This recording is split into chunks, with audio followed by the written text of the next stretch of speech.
Invasion many bars and liquor stores. They're refusing to sell Russian products, including vodka. NewsNation correspondent Kelsey Kernstein joins us live from Chicago in a neighborhood, it's very well known, Ukrainian Village, to tell us about a restaurant that's ahead of the curve. It has refused to sell Russian-made products for years. Kelsey? Well, Adrian, they call this area the Ukraine of Chicago, and I've been told you will not see Russian products here.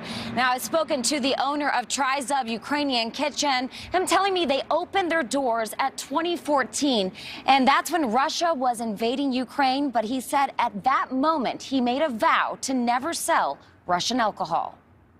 We immediately banned all Russian food products, alcohol in our restaurant. Myron Lewinsky, the owner of Chicago's Tryzub Ukrainian Kitchen, talking about the actions he took in 2014 following Russia's occupation of Crimea. Russia has, for at least 8 years, not behaved in a way that they're worthy of having the right to sell any of their product on the international market. Hundreds of bars, restaurants, and liquor stores across the nation and Canada boycotting Russian alcohol after Russia's invasion of Ukraine. Some liquor stores pouring out hundreds of bottles of Russian vodka. What they're doing right now is going to cost the world a lot of problems. We're not carrying it because I don't want to look at it.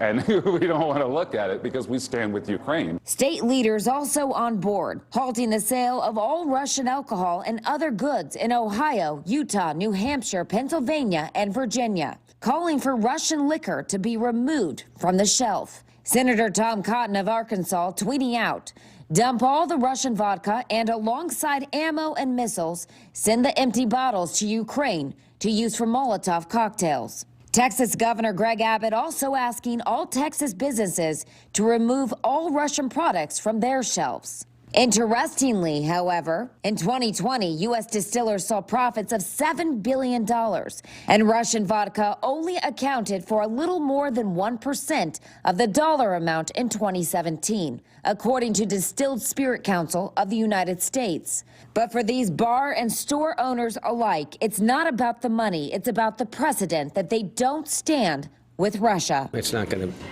cause Vladimir to pull out of Ukraine, but yeah, it's a small statement on behalf of this little local bar here, and it's what I can do. And right in front of me, I do see dozens of Ukrainian flags with the message saying, "We stand with Ukraine." We've seen it all across the United States, all across the world. But it's important to point out that it's contrary to popular belief that some Russian-styled alcohol, like Stoli, Smirnoff, Svedka, they're not actually made in Russia. In fact, some of them even made here in the United States, Adrian.